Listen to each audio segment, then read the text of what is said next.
500 लोकांनी आम्ही 28,000 कापल्यात का नाही?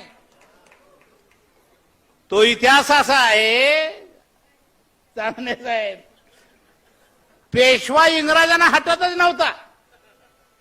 काय करायचं? आणि आमचं गडी गळ्यात गाडग, पाठीमाग पेसाठी लाज राखणं कपडा, पण गडे लट गबगबीत गडी. इंग्रज म्हटले शिळ खातायत, अंगाव कपडा नाही पण गबगबीतच आहेत. ह्यांचं सैन्य जर बनवलं तर त्यांचा बुक्काच होईल. म्हणून इंग्रजांनी आम्हाला सगळ्यांनी एकत्र केलं, सांगितलं चांगली चांगली कपडे घालायला देतो,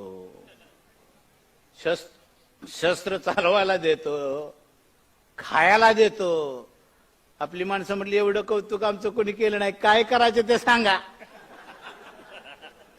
असं कौतुक आमचं कोणी केलं नाही, काय करायचं ते सांगा. इंग्रज म्हटले पेशवा मारायचा आहे, काय म्हणा आमच्या लोकांनी, हे आमच्या हाताचा मळ आहे म्हटले. आणि खरं ठरलं का नाही? 11 फलटणी तयार केल्या आणि त्यांचा पेशव्यांचा सेनापती नदीचं पाणी देवाला फेकत होता आम्हाला विजय मिळू दे म्हणून. आमची माणसं तलवारीला धार देत होती. देवाला पाणी घालून कधी युद्ध जिंकता येते का? तलवारीनं कापली 28,000.